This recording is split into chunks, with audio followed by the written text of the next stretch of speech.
ప్రజల ఆశల మీద నీళ్లు చల్లేదిగా ఉంది. ఏ ఒక్క వర్గానికి కూడా ఒక స్పష్టమైన హామీ లేదు. రాష్ట్ర రైతులను పొగుడుతున్నట్టుగానే పొగుడుతూ వెన్నుపోటు పొడిచింది ఈ ప్రభుత్వం. ఖచ్చితంగా స్పష్టంగా వాళ్ళ వైఖరి చెప్పినారు. గతంలో ఇచ్చిన మాదిరిగా కాకుండా రైతు బంధులో, రైతు భరోసా పేట పథకంలో అనేక ఆంక్షలు పెట్టబోతున్నట్టుగా ప్రత్యక్షంగా చెప్పి రైతులకు ఆల్రెడీ మోసం చేశారు. బడ్జెట్లో వాళ్ళ నైజాం కూడా స్పష్టంగా బయటపడింది. గత ప్రభుత్వం అన్ని రాష్ట్రంలోని అన్ని వర్గాల సంక్షేమాన్ని, వాళ్ళ ఆర్థికాభివృద్ధిని కాంక్షించి అనేక పథకాలు ప్రవేశపెట్టడం జరిగింది. ఒక్క పథకం మీద కూడా ఇప్పుడు స్పష్టత లేదు.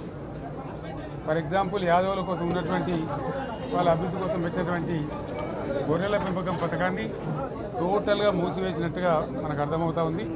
ఇప్పటికే యాదవ సోదరులు చెల్లించిన డిపాజిట్ కూడా తిరిగి వాపసు తీసుకునే ప్రభుత్వం ఎక్కడ కూడా లేదు.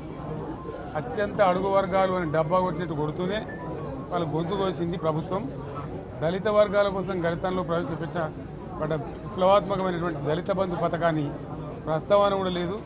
ఇది చాలా దురదృష్టకరం. దళిత సమాజం పట్ల వీళ్ళకు ఉన్నటువంటి నిర్లక్ష్యానికి, వాళ్ళ ఫ్యూడల్ విధానానికి ఇంతకన్నా గొప్ప నిదర్శనం ఇంకోటి అవసరం లేదు. అదేవిధంగా మత్స్యకారులకు ఆ భరోసా లేదు. ఎవరికి కూడా చెప్పుకోదగ్గ భరోసా లేదు. ఇందులో విశేషం హైలైట్ ఏంటంటే, ఆర్థిక మంత్రి ప్రతి మాటను ఒత్తి ఆ డబ్బు వచ్చినప్పుడు అదేందో పెద్ద మహాప్రపంచ విజయంలాగా ఒత్తి చెప్పడం తప్ప కొత్తది ఏమీ లేదు. ఒత్తి పలుకులు పలకడం తప్ప కొత్తగా చెప్పింది ఏమీ లేదు. ఏ ఒక్క కొత్త సంక్షేమ పథకం కానీ ఏది కూడా లేదు. మహిళల పట్ల కూడా చాలా స్పష్టంగా చెప్పాల్సిన అవసరం ఉండే. కానీ వాళ్ళు మేము 1,00,000 కోట్లతో అన్ని రుణాలు, ఆ రుణాలు వీలేదో ఇస్తున్నట్టుగా అది ఆల్రెడీ ఉన్న స్కీమే, నథింగ్ న్యూ అబౌట్ ఇట్, ఏమి లేదు.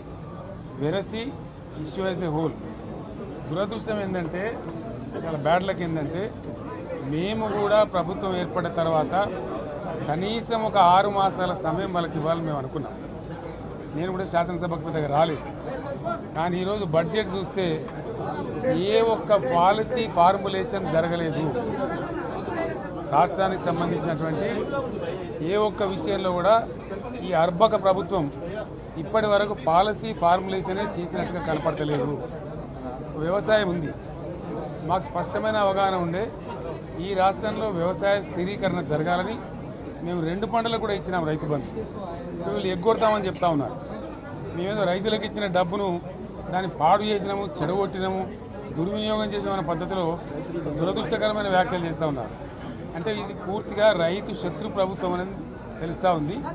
ధాన్యం కొనుగోలు చేయలేదు, విద్యుత్ సరఫరా చేయడం లేదు, నీళ్లు సరఫరా చేయడం లేదు, చాలా ఇబ్బందులు పెడతా ఉన్నారు. ఇంకా రైతు భరోసా, రైతు బంధు గురించి ఇంకా ప్రస్తావనే లేదు. ఎప్పుడేస్తారని మా ఎమ్మెల్యేలు అడిస్తే కూడా కనీసం సమాధానం చెప్తలేరు. కాబట్టి రైతులను వంచింది ప్రభుత్వం, వృత్తి కార్మికులను వంచింది. ఒక్క పాలసీ, ఇండస్ట్రియల్ పాలసీ ఏమిటి? ఏమి లేదు. బట్టి గ్యాస్ ట్రాష్ పంచరంగం ఈస్మాన్ కలర్ లాగా చెప్పడం తప్ప, స్టోరీ టెల్లింగ్ లాగా ఉన్నది తప్ప బడ్జెట్ చెప్పినట్టు లేదు. రాష్ట్రంలో వ్యవసాయ పాలసీ ఏమిటి? పారిశ్రామిక పాలసీ ఏమిటి? ఐటీ పాలసీ ఏమిటి? ఇంకా ఇతర అనేక పాలసీలు, పేద వర్గాలకు సంబంధించిన పాలసీ ఏమిటి అనే దాని మీద ఏ ఒక్క దాని మీద కూడా గ్యాసు ట్రాషే తప్ప, చిల్లర మల్లర ప్లాట్ఫామ్ స్పీచ్ లాగా ఉంది తప్ప అది బడ్జెట్ ప్రసంగం లాగా లేదు. రాజకీయ సభలలో చెప్పినట్టుంది తప్ప ఏ ఒక్క పాలసీని కూడా నిర్దిష్టంగా ఈ పనిని మేము ఎట్లా సాధిస్తాం, మా గోల్స్ ఇవి, మా టార్గెట్స్ ఇవి అనే పద్ధతి కానీ పద్దు కానీ లేదు. ఇది పేదల బడ్జెట్ కాదు, రైతుల బడ్జెట్ కాదు, యువల బడ్జెట్. విశ్లేషణలో మీకు తెలుస్తుంది. భవిష్యత్తులో బ్రహ్మాండంగా మేము దీన్నంతా కూడా చీల్చి చెండాడబోతాం. Thank you.